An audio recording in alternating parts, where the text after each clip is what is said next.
தீயாய் பரவும் வீடியோ காட்சிகள், கையும் களவுமாக சிக்கிய தாவேகாவின் பெரும்புள்ளி. சர்ச்சையான அமைச்சர் கீர்த்தனா ராஜ்மோகனின் பாஸ்போர்ட் விவகாரம். நோட்டீஸ் அனுப்பிய ஒன்றிய அரசு. விதிமீறலுக்கான காரணம் என்ன? நீதிபதிக்கு முன்னால் நடந்த போஸ்ட்மார்டம். 19 இடங்களில் காயங்கள் உறுதியானது. கை கால் கட்டப்பட்டதை கண்டுபிடித்த நீதிபதி. முதலமைச்சர் விஜயை நோக்கி கேள்வி கேட்கும் வாக்காளர் பெருமக்கள். மூடப்பட்டதாக கூறப்பட்ட குவாரிகள் இரவில் திறக்கப்பட்ட அதிசயம். வரிசையாக மூடப்படும் அரசு பள்ளிகள். ஒரே நாளில் திறக்கப்பட்ட 15 சிபிஎஸ்இ பள்ளி, 10 தனியார் பள்ளி. மாற்றம் மங்களகரமாக ஒலிக்கிறது. பற்றி எரியும் மின்சார கட்டணம். சத்தம் இல்லாமல் ஆளும் தற்குறிகள். இது மாதிரி இன்னைக்கு அரசியலில் நடக்கக்கூடிய பல்வேறுபட்ட செய்திகளும் அந்த செய்திகளோட உண்மை பின்னணியும் களத்திலிருந்து வந்திருக்கக்கூடிய பல முக்கியமான வீடியோ காட்சிகளோட தான் இன்னைக்கு வீடியோவில் பார்க்க போகிறோம். அதுக்கு முன்னாடி யாரெல்லாம் பேட்டை டிவியை சப்ஸ்கிரைப் பண்ணாமல் பார்க்குறீங்களோ அவங்க மறக்காமல் சப்ஸ்கிரைப் பண்ணிட்டு இந்த வீடியோக்களை உங்கள் நண்பர்களுக்கு அதிகமாக ஷேர் செய்யுங்க. இனிமையான இல்லறத்திற்கு இதோ வந்து விட்டது தீர்வு. நீண்ட நேர இல்லறம், குழந்தையின்மை பிரச்சனைக்கு சஃபேத் முஸ்லி, அஸ்வகந்தா, சிலாஜித் போன்ற 20க்கும் மேற்பட்ட மூலிகைகள் கலந்து உருவாக்கப்பட்ட தரமான ப்ராடக்ட். ISO, GMP, FSSAI போன்ற இந்திய மற்றும் சர்வதேச அங்கீகாரம் பெற்ற ஹலாலான இயற்கை வேகரா. உங்கள் இரவும் இல்லறமும் நல்லறமாக மாற உடனே ஸ்கிரீன்ல இருக்க நம்பருக்கு தொடர்பு கொள்ளுங்க. இப்போ சோசியல் மீடியாவில் ஒரு வீடியோ பெரிய அளவில் வைரலாக போயிட்டு இருக்கு. ஒரு தாவேகாவுடைய முக்கிய புள்ளி, தாவேகாவுடைய ஊராட்சி பொறுப்பில் தலைவர் பொறுப்பில் இருக்கக்கூடிய ஒருத்தர், அவர் லஞ்சம் வாங்கக்கூடிய ஒரு வீடியோ இன்னைக்கு கையங்களவமாக சிக்கிருக்குது. இதில் கொடுமை என்ன தெரியுமா? மனுஷங்க லஞ்சம் வாங்கி கையங்களவமாக மாட்டிக்கிட்டான். அவரை கட்சியை விட்டு வர இப்போ தூக்கி இருக்கிறாங்க. ஆனால் இதுக்கும் திமுக சதிங்கிறாங்க. எங்களுடைய பேரை கெடுக்கிறதுக்காக திமுக அந்த மாதிரிலாம் சதி செஞ்சு வச்சுங்க அப்படின்னு சொல்லி இதுக்கும் ஒரு காரணம் சொல்கிறாங்கன்னா, ஏன்னா இந்த மாதிரியான காரணம் சொன்னால் நம்புறதுக்கு ஒரு முட்டாள் கூட்டம் இருக்குது அப்படிங்கிற தைரியத்தில் இப்படியாப்பட்ட கதைகளை அடிச்சு விட்றாங்க. அதாவது சம்பவம் நடந்து செங்கல்பட்டு மாவட்டத்தில் இருக்கக்கூடிய மாம்பாக்கம் சொல்லக்கூடிய பகுதி. அங்கே இருக்கக்கூடிய ஒரு ஊராட்சி தலைவர் பொறுப்பில் இருக்கக்கூடிய ஒரு தாவேகா நிர்வாகி, அவருடைய பேர் வீராசாமி, வீரா என்கிற வீராசாமி. இந்த வீராசாமி அவருடைய ஆஃபீஸில் உட்காந்துருக்காரு. தாவேகாவுடைய ஆஃபீஸு ஃபுல்லாக முதலமைச்சர் விஜயோடைய ஃபோட்டோ எல்லாமே இருக்குது. அவர் போட்டிருக்கக்கூடிய ஒயிட் ஷர்ட்லேயே நெஞ்சு பகுதியில் முதலமைச்சர் விஜயோடைய ஃபோட்டோ புகைப்படத்தை தான் வச்சிருக்கிறாரு. இவர் அந்த இடத்துல அங்கே இருக்கக்கூடிய அந்த வீடியோவில் பார்க்கும்போது சிலர்கிட்ட பணம் கொடுக்குறாரு, இதெல்லாம் வாங்குறாரு. அவருடைய ஜிபேவுடைய ஸ்க்ரீன்ஷாட் இப்போ கிடச்சிருக்கு. அவர் கூகுள் பே, அவருக்கு வந்திருக்கக்கூடிய பணம் வந்திருக்கு. அந்த பணத்தில் வந்து கூகுள் பேவுடைய அந்த ஸ்க்ரீன்ஷாட்டில் 30,000 ரூபா ஒரு தடவையும், 50,000 ரூபா ஒரு தடவையும், அடுத்து ஒரு 50,000 ரூபா, ஒட்டுமொத்தத்தில் 1,30,000 ரூபா இவர் லஞ்சம் வாங்கியிருக்கிறாரு. ஒரு ஒப்பந்ததாரர் கான்ட்ராக்டர் கிட்ட இவர் லஞ்சம் வாங்கியிருக்கிறாரு. ஏதோ ஒரு அரசு வேலையை செஞ்சு கொடுக்கறதுக்காக ஒரு ஊராட்சி தலைவர் பொறுப்பில் இருக்கக்கூடிய இவர் 1,30,000 ரூபா லஞ்சம் வாங்கியிருக்காருன்னு சொல்லக்கூடிய இந்த விஷயம் வீடியோ ஆதாரத்தோட கையங்களவமா சிக்கிக்கிட்டாரு. சும்மா ஒருத்தர் புகார் கொடுத்தாரு அப்படிலாம் இல்லை, வீடியோ ஆதாரத்தோட கையங்களவமா சிக்கணும்னு இன்னைக்கு மக்கள் எல்லாருமே கேள்வி கேட்க ஆரம்பிச்சாங்க. என்னவோ ஊழல் செய்ய மாட்டோம், செஞ்சவங்களை விடமாட்டோம், இதுக்கு முன்னாடி செஞ்சவங்களையும் விடமாட்டோம்னு சொல்லி பயங்கர பில்டப்லாம் கொடுத்தீங்களே, இப்போ இவரை என்ன செய்ய போறீங்க? உங்கள் கட்சியை சேர்ந்த வீராசாமி, புஷி ஆனந்த் கூடலாம் ரொம்ப நெருங்கி ஃபோட்டோ எடுத்த ஒருத்தர் தான் வீராசாமி. வீடியோ ஆதாரத்தோட வீராசாமி சிக்கியிருக்கிறாரு. வீராசாமியை என்ன செய்ய போறீங்க அப்படின்னா, இப்படியாப்பட்ட கட்சிக்கு களங்கம் ஏற்படுத்தினார் வீராசாமி, அதனால அவர் கட்சியை விட்டு தூக்கிடுறோம், கட்சியோட அடிப்படை உறுப்பினர் பொறுப்புல இருந்து கூட நாங்கள் தூக்கிடுறோம் அப்படின்னு சொல்லி வேகமாக கட்சியை விட்டு தூக்குறாங்க. அடேங்கப்பா, எத்தாதண்டி தண்டனைல, எவ்வளோ பெரிய ஒரு தண்டனை. இந்த தண்டனைலாம் வாங்கிட்டோன்னே அந்த மனசுக்கு இனிமேல் எப்படி தான் மூச்சு விடுவான்னு தெரியல, எப்படி தான் அவருக்கு சோறு இறங்கும், இனி அவர் உயிர் வாழ்வாரா அப்படிங்கிற மாதிரி அவ்வளோ பெரிய தண்டனை. இவ்வளோ பெரிய தண்டனை யார் தாங்குவாங்கன்னு தெரியல. கட்சியோடைய அடிப்படை உறுப்பினர் பொறுப்புலேருந்து நீக்கிட்டாங்களாம். இதுவா தண்டனை? ஊராட்சி தலைவர் பொறுப்பில் இருக்கக்கூடிய ஒருத்தர் 1,30,000 ரூபா கண்ணெதிராக லஞ்சம் வாங்கி கையங்களவமா சிக்கிருக்கிறாரு. நீங்க கட்சி பொறுப்புலேருந்து நீக்கிட்டீங்க. அப்போ இதுக்கு அர்த்தம் என்ன? அவர் குற்றவாளிங்கிறது நிரூபணம் ஆயிடுச்சு. அப்போ இவர் மேலே நீங்க தண்டனை நடவடிக்கை எடுக்கணும்ல. அது என்ன தாவேகா சேர்ந்த யாரு எந்த ஒரு குற்ற செயலில் ஈடுபட நடவடிக்கை எடுக்கிறது இல்லை. வெறும் கட்சியை விட்டு நீக்கம் அல்லது மௌனமா இருக்கிறது. அமைச்சர் சரத்குமார் மேல அவ்வளவு பெரிய புகார் வந்தது, சத்தத்தையே காண அமைதியா இருக்கு. வழக்கறிஞர் நியமனத்தில் ஊழல் நடந்துச்சு, சத்தத்தையே காண அமைதியா இருக்கிறது. இப்போ அறநிலைத்துறையில் 100 கோடி ரூபாய் லஞ்சம் வாங்கப்பட்டு 100 கோடி ரூபாய் மோசடி நடந்திருக்குது, சத்தத்தையே காண. தாவேகா நிர்வாகிகள் ஏதாவது செஞ்சா அங்கே எந்த ஒரு நடவடிக்கையோ சத்தங்களோ எதுவுமே இல்லை. ஆதம்பாக்கம் பகுதியில், ஆலந்தூர் பகுதியில் வேம்புலின்னு சொல்லக்கூடிய ஒருத்தர் ஒரு பெண்ணிட்ட தவறாக நடந்துக்கிட்டாரு. அவரே இதே மாதிரி கட்சியை விட்டு நீக்கினாங்க. ஆனால் அவர் தொடர்ந்து கட்சி கூட்டங்களை கலந்து கொண்டு தான் இருக்கிறாரு. அப்போ இங்கேயும் அது வேற கட்சியை விட்டு நீக்கிறது என்ன தண்டனை? இங்கே ஒருத்தன் அப்பட்டமா இப்படிப்பட்ட லஞ்சம் வாங்கியிருக்காரு, அங்கே ஒருத்தன் ஒரு பெண் கிட்ட அவ்வளோ மோசமான காரியத்தில் ஈடுபட்டு இருக்கிறான், அவனை பிடிச்சி உள்ள தூக்கி போடணும். இவரை தூக்கி இவர் செஞ்ச காரியத்துக்கு உள்ள பிடிச்சி தூக்கி போடணும், தண்டனை கொடுக்கப்படணும். ஆனால் இது எதுவுமே இல்லாமல் நீ என் கட்சியை சேர்ந்தவனாக இருந்தால் உன் மேலே நடவடிக்கை எடுக்கப்படாது. நீ இதுவே வேற கட்சியை சேர்ந்தவனாக இருந்தால் உன்னை பிடிச்சி உள்ள தூக்கி போடுவோம். ஆனால் வேற கட்சியை சேர்ந்தவன் நீ என் கட்சியில் வரதா இருந்தால் உன்னை நாங்கள் வாஷிங் மிஷினில் போட்டு சுத்தப்படுத்திடுவோம் அப்படின்னு சொல்லக்கூடிய ஒரு வாஷிங் மிஷின் கம்பெனி தான் நடத்துகிறாங்களே தவிர இவர்கள் கட்சி நடத்தவில்லை அப்படிங்கிறது இந்த வீடியோ மூலிமா அம்பலமாயிட்டு இருக்குது. ஆனால் இதில் கொடுமை என்ன தெரியுமா?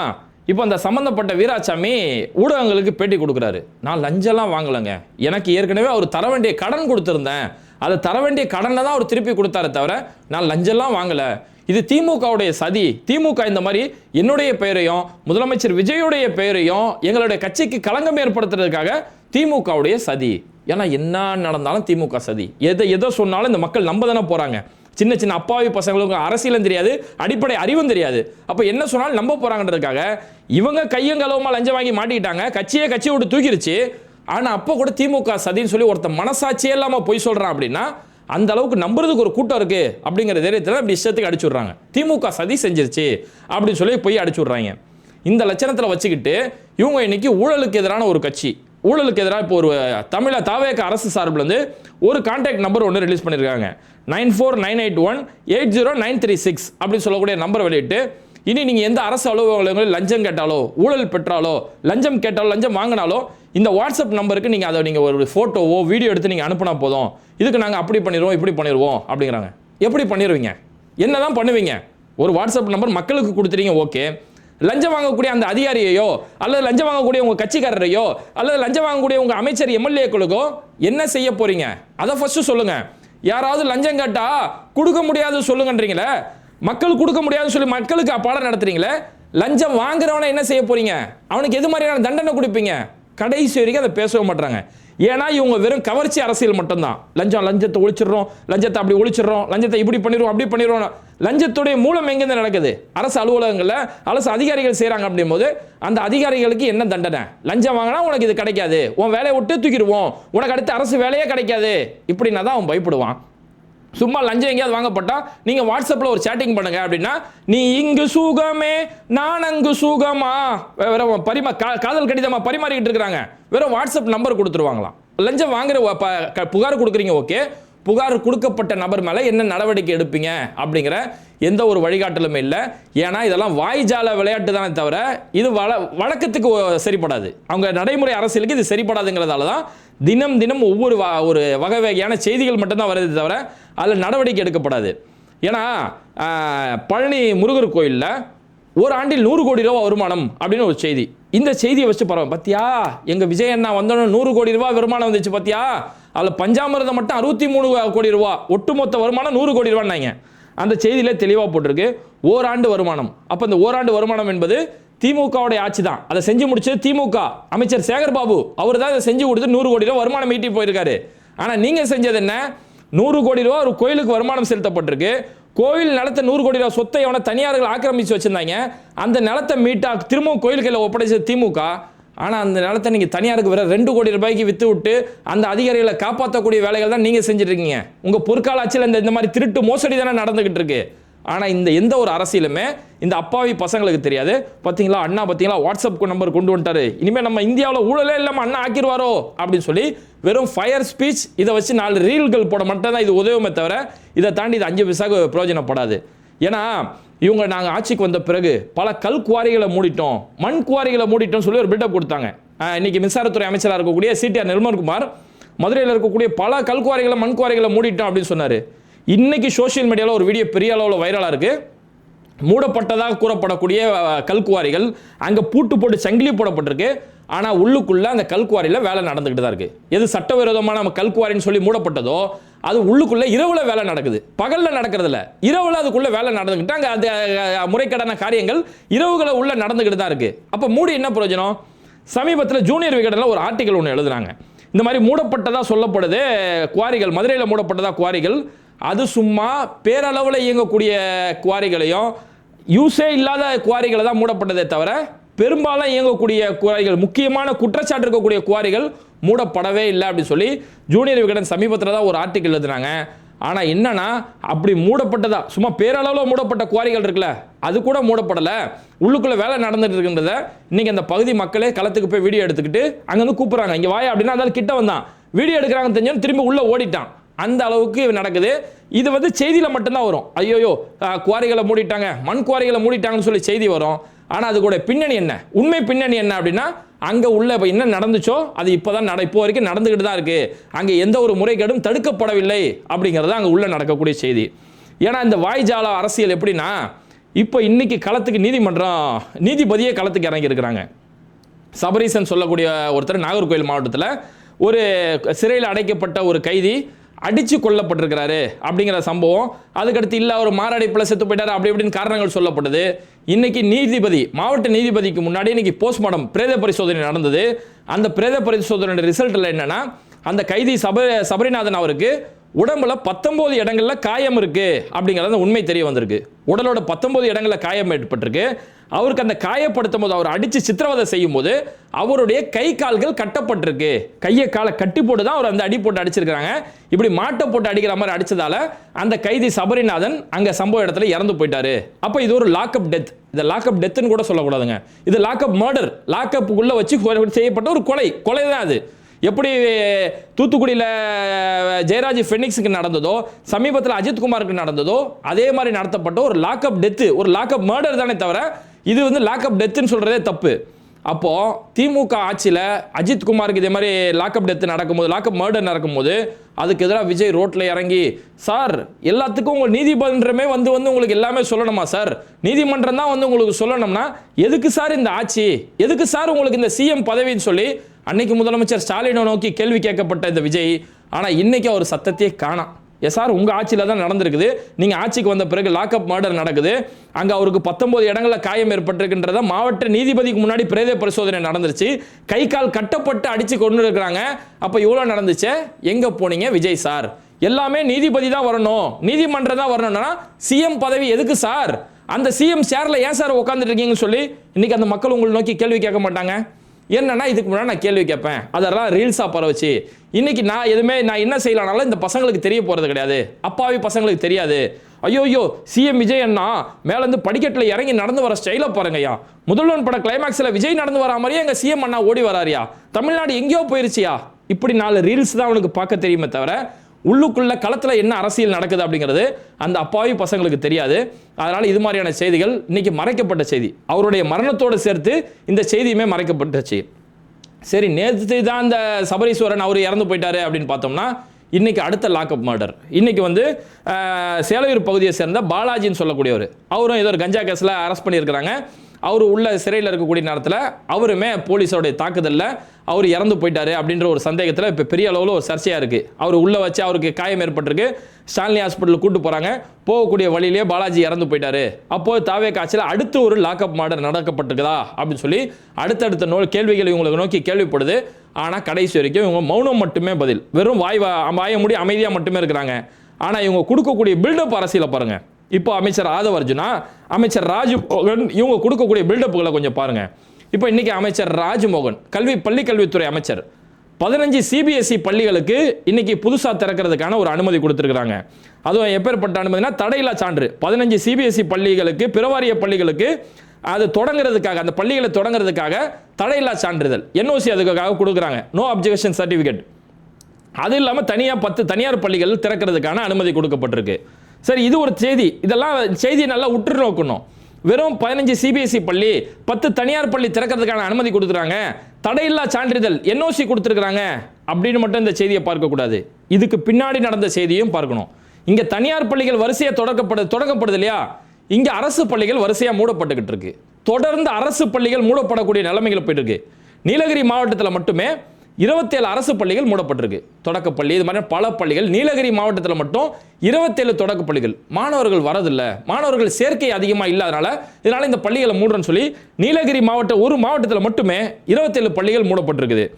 அதுக்கப்புறம் திருப்பூர் மாவட்டத்தில் மட்டுமே 5 அரசு பள்ளிகள் மூடப்பட்டிருக்குது. உசிலம்பட்டி பகுதியில் இப்போ ஒரு 2-3 நாளைக்கு முன்னாடி உசிலம்பட்டியில் மட்டுமே 3 அரசு பள்ளிகள் மூடப்பட்டிருக்கு. இப்படி தொடர்ந்து அரசு பள்ளிகள் ஆள் இல்லை, மாணவர்கள் சேர்க்கை இல்லைன்னு சொல்லி தொடர்ந்து அரசு பள்ளிகள் மூடப்படுது. இந்த பக்கம் மறுசெய்தியை பார்த்தோம்னா தனியார் பள்ளிகளுக்கு வரிசை அனுமதி கொடுக்கப்பட்டு இருக்கு. தனியார் பள்ளிகள் அவங்களுடைய ஸ்கூலுக்கான அந்த புதுப்பிப்பு சான்றிதழ் இதெல்லாம் வாங்குறாங்கன்னா நீங்க ரொம்ப இலகுவா வாங்கலாம். தொடர்ந்து இந்த தனியார் மயம் படுத்துறது, அரசு பள்ளியில் படிக்கக்கூடிய மாணவர்களை உனக்கு என்ன இங்கிலீஷே தெரியலையே, வாட் இஸ் யுவர் ஃபாதர்னு சொல்ல தெரியலையே, என்ன பாடம் நடத்துறீங்க, இது கூட பிள்ளைகளுக்கு தெரியலையே, அப்ப அரசு பள்ளினால ஒரு கேவலம். அந்த அரசு பள்ளியை 2ஆம் பட்சத்தில் தள்ளிட்டு எல்லா சலுகையும் கொண்டு போய் தனியார் மயமாக்கக்கூடிய ஒரு வேலைகளில் இவங்க தொடர்ந்து ஈடுபட்டுக்கிட்டு இருக்கிறாங்க. வெறும் தனியார் மயம் கொண்டு போகக்கூடிய வேலை. இத்தனை நாளாக பாஜக அங்கே மோடி அரசு என்ன செஞ்சதோ அதை அப்படியே இவங்க இன்னைக்கு செஞ்சுட்டு இருக்காங்களா அப்படிங்கிற ஒரு கேள்வி வருது. ஆனால் இது வந்து வெளியில் யாருக்குமே அவங்களோட ரசிக குஞ்சுகளுக்கு இது வெளியில் தெரியாது. ஆனால் வெளியில் என்ன திரும்ப பில்டப் கொடுப்பாங்க. இன்னைக்கு அமைச்சர் ஆதவ அர்ஜுனா பேசுகிறாரு, இங்கே தமிழ்நாட்டில் தான் இங்கே தான் வந்து நமக்கு எஜுகேஷன் சிஸ்டத்தில் பொறுத்த வரைக்கும் ரொம்ப பாரபட்சம் இருக்குது. பணம் இருக்கிறவனுக்கு ஒரு மாதிரி கல்வியும் பணம் இல்லாதவனுக்கு ஒரு மாதிரி கல்வியும், இங்கே தான் இந்த ஏற்றத்தாழ்வு கல்வி முறைகள் நம்ம ஊரில் தாங்க இதெல்லாம் கிடக்குது. அமெரிக்காலலாம் இந்த மாதிரி ஏற்றத்தாழ்வே கிடையாது. அமெரிக்காவில் ஒரே வகையான சிலபஸ் தான் இருக்கும். நம்ம ஊரில் தான் இந்த ஏற்றத்தாழ்வு இருக்கக்கூடிய சிலபஸ் இருக்கும் அப்படின்னு சொல்லி ஒரு கதை சொல்கிறாரு. இதெல்லாம் பார்க்குறவங்களுக்கு என்ன இருக்கும், ஆஹா அமெரிக்காலலாம் ஒரே சிலபஸ், நம்ம ஊரில் தான் ஏற்றத்தாழ்வு, சிபிஎஸ்சி மெட்ரிக் கவர்மெண்ட் ஸ்கூல் இப்படிலாம் இருக்குது, அப்போ இங்கே தான் ஏற்றத்தாழ்வு, இதெல்லாம் இவங்க மாற்றுறதுக்கு வந்துடுவாங்களோ அப்படின்னு மக்கள் நம்பிக்கிட்டு இருக்காங்க. ஆனால் இவங்களால எதுவுமே செய்ய முடியாது.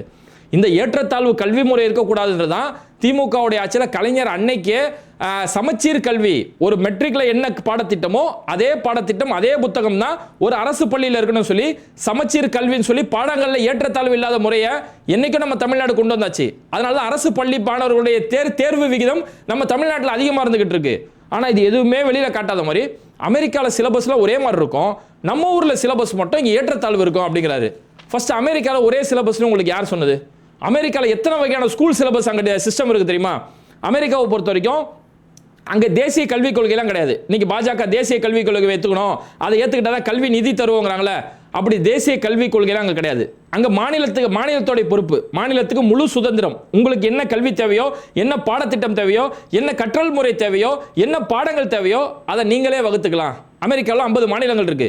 50 மாநிலங்களுமே வெவ்வேறு கல்வி முறைகள். ஒரு மாநிலத்தில் இருக்கக்கூடிய கல்வி முறை, ஒரு மாநிலத்தில் இருக்கக்கூடிய 10ஆம் வகுப்பு மாணவருடைய புத்தகம் அடுத்த மாநிலத்தில் போய் பார்த்தோம்னா வேற மாதிரி இருக்கும். அதுக்கு சம்பந்தமே இருக்காது. இப்படி அமெரிக்காவில் கல்வி முறையில் பல மாற்றங்கள் இருக்கு. நான் என்ன சொல்றேன், ஒரே மாநிலத்தில் அமெரிக்காவில் ஒரே மாநிலத்தில் மாவட்டம் வாரியாக கல்வி மாறுபடும். அந்த மாநில அரசு தான் கல்விக்கான எல்லா வழிகாட்டலுமே செஞ்சாலுமே அதில் ஒவ்வொரு மாவட்டங்கள் இருப்பாங்க இல்லையா, அந்த மாவட்டத்துக்கு அவங்களுக்கு தேவையான பாடங்களை மாற்றிக்கிடுவாங்க. அவங்களுக்கு தேவையான கூடுதல் பாடங்களை சேர்க்கிறது, என்னென்ன கல்வி முறையோ கற்றல் முறையோ என்னென்ன தேவையோ அவங்களுக்கு மாறுபாடு ஏற்படுத்திக்கக்கூடிய அளவுக்கு தான் அமெரிக்காவில் இந்த மாதிரி கல்வி முறை இருக்கு. அமெரிக்காவில் கல்விக்கு வழங்கக்கூடிய நிதியில கூட பல்வேறு வகையான ஏற்றத்தாழ்வு இன்னைக்கு இருந்துகிட்டு இருக்கு. இன்னைக்கு வரைக்கும் அமெரிக்காவில் தீர்க்கப்படாத ஒரு சர்ச்சையா இருக்கு. ஏன்னா அமெரிக்காவை பொறுத்த வரைக்கும் அங்கே ப்ராப்பர்ட்டி டாக்ஸ் இருக்கு இல்லையா, சொத்து வரி, அந்த சொத்து வரியிலிருந்து எவ்வளோ ஒரு மாநிலத்தில் எவ்வளோ சொத்து வரி வருதோ அதுலேருந்து ஒரு குறிப்பிட்ட பங்கு தான் அந்த மாநிலத்தோட அரசு கல்விக்காக ஒதுக்கீடு செய்யப்படுது. அப்போ பணக்காரர்கள் இருக்கக்கூடிய ஏரியாக்களில் இருக்கக்கூடிய அரசு பள்ளிக்கு அதிக நிதி வழங்கப்படும், ஏழைகள் இருக்கக்கூடிய இடங்கள்ல இருக்கக்கூடிய அரசு பள்ளிக்கு குறைவான நிதி வழங்கப்படும். அப்போ அங்கே கல்வியோட நிதி விஷயத்திலேயே ஏற்றத்தாழ்வு இருக்கும். பள்ளிக்கூடங்களில கட்டுமான அமைப்புகளில் ஏற்றத்தாழ்வு இருக்கும். இன்னைக்கு வரைக்கும் அமெரிக்காவில் தீர்க்கப்படாத ஒரு பிரச்சனையாக இருந்துட்டு இருக்குது. இவ்வளோ ஏன் அமெரிக்காவில் ஒரு கல்வி முறையை கொண்டு வராங்க, காமன் கோர் ஸ்டாண்ட் அப்படின்னு சொல்லி 2010 ஒரு கல்வி முறையை ஒன்று கொண்டு வராங்க. மற்ற விஷயங்களில் கல்வியில் நம்மள்ட்ட ஒரே மாதிரி இல்லைனா கூட இருக்கக்கூடிய 50 மாநிலங்களில் இங்கிலீஷ் மேக்ஸ் இந்த 2 பாடங்களில் மட்டும் எது மாதிரி நம்ம பாடம் நடத்தணும்னு சொல்லி ஒரே ஸ்டாண்டில் நம்ம கொண்டு வரலாமா, இதான் காமன் கோர் ஸ்டாண்டுன்னு சொல்லி கொண்டு வந்தாங்க. ஆனால் அதையே எல்லா மாநிலங்களும் ஏற்கலை.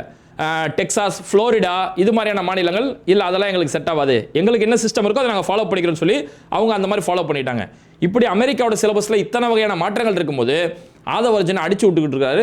அமெரிக்காவில் ஒரே சிலபஸ் இருந்துகிட்டு இருக்குது, ஆனால் நம்ம ஊரில் தான் ஏற்றத்தாழ்வு இருக்குன்னு சொல்லி இங்கே ஏற்றத்தாழ்வு இல்லாத ஒரு கல்வியை ஏதோ ஒன்றுமில்லாத கல்வி மாதிரி சித்தரிச்சு அங்கே பல வகையான சிலபஸ் இருந்துகிட்டு இருக்கு, ஒரே மாதிரி கல்வி முறை இல்லை, அங்கே என்ன புனிதமாக இருக்கிற மாதிரி இப்படியாப்பட்ட வெறும் வாய் வார்த்தைகள் தான், வெறும் வாய்ஜாலங்கள் மட்டும்தான் இவங்க அரசியலுக்கு பயன்படுமே தவிர அதை தாண்டி நடைமுறை அரசியலுக்கு இல்லை. ஆனால் இந்த வாய் வார்த்தைகளை நம்மளோட மக்கள் இன்னைக்கு எந்த அளவுக்கு பாதிக்கப்பட்டிருக்காங்கன்னா, இன்னைக்கு இபி பில்லு தீயா எரிஞ்சுக்கிட்டு இருக்குது. கரண்ட் போய் தொட வேணாம், கரண்ட் பில்லை தொட்டாலே இன்னைக்கு ஷாக் அடிக்குது. அவ்வளோ பெரிய சம்பவம் நடந்திருக்கு. ஒரு 2 பேர் இன்னைக்கு போட்ட வீடியோ இன்னைக்கு சோஷியல் மீடியாவில் பெரிய அளவில் வைரலாக பறந்துகிட்டு இருக்கு. அந்த வீடியோவில் ஒரு கால்குலேட்டர் வச்சு மனுஷன் கணக்கு சொல்றாரு. அவங்க வீட்டுக்கு மே மாதம் கரண்ட் பில்லு கட்டியிருக்கிறாங்க. நல்ல இந்த கணக்கை கொஞ்சம் கவனமாக கேளுங்க. மே மாதம் இபி பில்லு கட்டியிருக்கிறாங்க. மே மாதம் 206 யூனிட் அவங்களுக்கு ஓடி இருக்கு. மே மாதத்தை பொறுத்த வரைக்கும் அன்னைக்கு திமுக ஆட்சி இருந்த வரைக்கும் மாதம் 100 யூனிட் கரண்ட் ஃப்ரீ கொடுக்கப்படும். அப்போ 206 யூனிட் அவருக்கு ஓடி இருக்கு. 100 யூனிட் ஃப்ரீனா வெறும் 106 யூனிட்டுக்கு தான் அவர் பணம் கட்ட போறாரு. 106 யூனிட்டுக்கு 263 ரூபாய் கட்டியிருக்காரு. இந்த அமௌண்ட் நல்லா கவனமா வச்சுக்கோங்க. 106 யூனிட்டுக்கு 263 ரூபாய் கட்டியிருக்காரு. இன்னைக்கு தாவேக ஆட்சி அமைஞ்ச பிறகு ஜூலை மாசத்தோட கரண்ட் பில்லை கட்டியிருக்காரு. 258 யூனிட் ஓடி இருக்கு. 258 யூனிட் ஓடி இருக்கு. இன்னைக்கு தாவேக ஆட்சியில் என்ன சொன்னாங்க? 500 யூனிட் கீழே இருந்தால் 200 யூனிட் ஃப்ரீ சொன்னாங்க இல்லையா? அப்போ 258 யூனிட் ஓடி இருக்கு. 200 யூனிட் ஃப்ரீனா அப்போ வெறும் 58 யூனிட் தான் அவர் பணம் கட்ட போறாரு. 58 யூனிட்டுக்கு 273 ரூபாய் கட்டியிருக்காரு. போன மாசம் திமுக ஆட்சியில் 106 யூனிட்டுக்கு 263 ரூபாய் கட்டியிருக்காரு. இன்னைக்கு வெறும் 58 யூனிட்டுக்கு 273 ரூபாய் கட்டியிருக்கிறாரு. அப்போ இதை ஒட்டு மொத்தமாக அவர் அந்த கால்குலேட்டர் வச்சு வகுத்து காட்டுறாரு. நான் போன மாசம் கட்டும் போது என்னோட கரண்ட் பில் அமௌண்ட்டு 2 ரூபாய் 48 காசா இருந்தது. இன்னைக்கு நான் கட்டும் போது என்னோட கரண்ட் பில் அமௌண்ட்டு 4 ரூபாய் 70 காசா மாறி இருக்கு. அப்போ 200 யூனிட் கொடுக்குற மாதிரி இலவசம் சொல்லி கொடுத்துட்டு கரண்ட் பில்லை ஏற்றிட்டாங்க. என் கையில் இந்த கையில் கொடுத்துட்டு அந்த கையில் பிடிக்கிட்டாங்க. அந்த வேலை தான் இன்றைக்கி நடந்துட்டு இருக்கு அப்படின்னு சொல்லி சொல்கிறாங்க. இதுதான் இன்றைக்கி யதார்த்தமும் கூட. நம்ம பேட்டை டிவி ஆஃபீஸுக்கு கரண்ட் பில்லு பார்த்தோம்னா, நம்ம பேட்டை டிவி ஆஃபீஸ் ஜனவரி மாதம் மார்ச் மாதம் கரண்ட் பில்லாம் பார்த்தோம்னா 300 ரூபா ஒரு தடவை வந்தது, 100 ரூபா வந்தது. ஏன்னா அந்த 2 மாதம் நம்ம சரியாகவே யூஸ் பண்ணலை. வெளியில் பயணங்கள் இருந்தது, அவ்வளோ நம்ம ஆஃபீஸில் இல்லை. ஏசி எதுவுமே சரியாக போடலை. மார்ச் மாதம் கரண்ட் அதிகமாக, ஏன்னா வெயில் அதிகமாக வந்தோம். மார்ச் மாதம் 700 சில்லறை யூனிட் ஓடிச்சு. 700 சில்லறை எவ்வளோ யூனிட் ஓடி இருந்தது? 2083 ரூபா இபி பில்லு வந்தது. இந்த மாதம் ஜூலை மாதம் அதே 700 சில்லறை யூனிட் தான் வந்திருக்கு. 700 800க்குள்ளே தான் வந்திருக்கு. 700 சில்லறை யூனிட் ஓடி இருக்கு. ஆனால் இந்த மாதம் வந்த கரண்ட் பில்லு 4309 ரூபா. மே மாதம் 2083 ரூபா. இந்த மாதம் 4309 ரூபா. அப்போ கரண்ட் பில்லு இப்படி கண்ணுக்கே தெரியாமல் கரண்ட் பில்லு உயர்த்தப்பட்டுருச்சு அப்படின்னு சொல்லி இன்னைக்கு மக்கள் இதுதான் மாற்றமா, நம்ம என்னவோ மாற்றம் நினைச்சோம், ஆனால் இதில் எந்த ஒரு மாற்றமும் நடக்கலையே, இதுக்கு முன்னாடி இருந்ததாச்சும் பரவாயில்லையே, இன்னைக்கு மாற்றம்ன்ற பேரில் மண்டையை கொண்டு போய் மண்ணுக்குள்ள போய் போச்சு வச்சிருக்கிறோம் அப்படின்னு சொல்லி இன்னைக்கு மக்கள் பதறக்கூடிய அளவுக்கு நிலைமைகள் நடந்துட்டு இருக்கு. இதெல்லாம் போயிட்டு இருக்கக்கூடிய நேரத்தில் அடுத்த ஒரு முக்கியமான செய்தி என்னன்னா, அமைச்சர் ராஜ்மோகன், அமைச்சர் கீர்த்தனா அவங்களுக்கு ஒன்றிய அரசு சார்பில் இருந்து ஒரு விதிமீறல் நோட்டீஸ் அனுப்பியிருக்கிறாங்க. அவங்களுடைய பாஸ்போர்ட் சம்பந்தமாக ஒரு பெரிய சர்ச்சை ஏற்படுத்தியிருக்குது. அதாவது இவங்க வந்து தங்களுடைய அரசு முறை பயணமாக போகிறாங்க. இப்போ சமீபத்தில் கூட ராஜ்மோகன் என்ன செஞ்சார்? அமெரிக்காவுக்கு போயிட்டு வந்துட்டு அமெரிக்காவிலேருந்து வரும்போது எப்போவுமே வெள்ளை சட்டை போடுவார். அமெரிக்காவிலேருந்து வரும்போது ஹூடி டிஷர்ட் போட்டு வந்தார். ஹூடி டிஷர்ட் போட்டுக்கிட்டு அந்த டிஷர்ட்டில் நாசான்னு எழுதியிருந்தார். இவர் அமெரிக்காவுக்கு போயிட்டு வந்தார், நம்மளாம் தெரிஞ்சுக்கணுமா, அதனால டிஷர்ட்டில் நாசான்னு வேற போட்டு வச்சிருந்தாரு. அப்போ போயிட்டு வந்தார் இல்லையா, அரசு முறை பயணமாக போயிட்டு வந்தார். பொதுவாகவே ஒரு நாட்டுடைய குடியரசுத் தலைவர், நாட்டுடைய பிரதமர், ஒரு நாட்டுடைய எம்பிகள், ஒரு மாநிலத்துடைய அமைச்சர்கள், மாநிலத்தில் அமைச்சர் பொறுப்பில் இருக்கிறவங்க, இவங்களுக்கு எப்போவுமே டிப்ளமேட்டிக் பாஸ்போர்ட்னு ஒன்று கொடுப்பாங்க.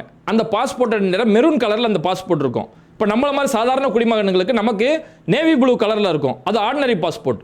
ஒரு அரசு அதிகாரிகள் இருக்காங்க, அவங்க அரசு முறை பயணம் போகணும் அப்படின்னா அதுக்கு அஃபிஷியல் பாஸ்போர்ட்டும் கொடுப்பாங்க. அது ஒயிட் கலரில் இருக்கும், வெள்ளை கலரில் இருக்கும். அவங்க அரசு முறை பயணம், அரசுடைய முக்கியமான அதிகாரிகளோட பயணத்துக்காக அது பயன்படுத்தப்படும். இது அந்த மாதிரி எம்பி, அமைச்சர்கள், பிரதமர் இவங்களுக்கு டிப்ளமேட்டிக் பாஸ்போர்ட்னு கொடுக்கப்படும், மெரூன் கலரில் இருக்கும். இப்போ இவங்க அரசு முறை பயணமாக போகிறாங்கன்னா இவங்க ஒன்றிய அரசுடைய அனுமதி வாங்கணும். ஒன்றிய அரசுடைய வெளியுறவுத்துறை அமைச்சகம் இருக்கு இல்லையா, அந்த அமைச்சகத்துடைய அனுமதி வாங்கணும். அவங்களுடைய அப்போதான் அவங்களுடைய கண்காணிப்பின் கீழே வரும். ஏன்னா இவங்க அரசு முறை பயணமாக போகிறாங்க. எதுக்காக போகிறாங்க, வெளிநாட்டில் யாரெல்லாம் சந்திக்கிறாங்க, அவங்களுடைய பயண செலவுகள், தங்கக்கூடிய செலவுகள் யார் ஏற்கிறாங்க. ஏன்னா ஒரு தனிநபரோ ஒரு தனி அமைப்புகளை ஏற்றுட்டா அப்போ இவங்களுடைய அரசு முறை பயணத்தில் யாரோ தனியார்களுக்கு ஏதாவது சலுகைகள் செஞ்சு கொடுத்துட்றாங்களா அப்படி சொல்லி இந்த ஊழல் சம்பந்தமான விஷயங்களை கண்காணிக்கிறதுக்காக தான் ஒவ்வொருத்தவங்களுக்கு இந்த மாதிரி கலராக அந்தந்த அதிகார பொறுப்புக்கு ஏற்ற மாதிரி அந்தந்த கலரில் பாஸ்போர்ட் கொடுக்கப்படுது. ஆனால் அமைச்சர் கீர்த்தனாவும் அமைச்சர் ராஜ்மோகனும் அவங்க அரசு முறை பயணமாக போயிட்டு அவங்க டிப்ளமேட்டிக் பாஸ்போர்ட்டை பயன்படுத்தாமல் அவங்க ஆர்டினரி பாஸ்போர்ட்டை பயன்படுத்தியிருக்கிறாங்க. அப்போ ஏன் இந்த பாஸ்போர்ட்டை நீங்கள் பயன்படுத்தினீங்க, இது ஒரு விதிமீறல் விஷயம் இல்லையா அப்படின்னு சொல்லி இன்னைக்கு ஒன்றிய அரசு சார்பில் இருந்து நோட்டீஸ் கொடுக்கப்பட்டிருக்கு. இதுக்கு என்ன காரணம் சொல்ல போகிறாங்கன்னு தெரியல. இதுக்கு காரணம் இந்த மாதிரி அமைச்சர் கீர்த்தனா பதவி ஏற்கிற அன்னைக்கு, அவங்க எம்எல்ஏ பதவி ஏற்கிற வரக்கூடிய அன்னைக்கு அவங்க வீட்டில் நான் வந்து சர்டிஃபிகேட்டை விட்டு வந்துட்டேன், தேர்தலில் ஜெயிச்சு எம்எல்ஏவை ஜெயிச்சதுக்கு சர்டிஃபிகேட் நான் வீட்டில் விட்டு வந்துட்டேன், இந்த வீட்டுக்கு போய் எடுத்துகிட்டு வரேன்னு ஒன்றாங்களே, அது மாதிரி நான் மறந்துட்டேன்னு சொல்லி ஏதாவது காரணம் சொல்ல போகிறாங்களா, இல்லை இதுவும் வழக்கம் போல் இதுக்கு திமுக சதி அப்படின்னு சொல்ல போகிறாங்களா தெரியல. அப்போ இவங்களுக்கு பின்னாடி நடக்கக்கூடிய இவ்வளோ விஷயங்கள் மாற்றம்னு ஓட்டு போட்ட மக்கள் இன்னைக்கு மண்டையை கொண்டு போய் மண்ணுக்குள்ளே புதைக்கக்கூடிய ஒரு நிலைமையில தான் இன்னைக்கு நடக்கக்கூடிய இவ்வளவு நிகழ்வுகள் நடக்குது.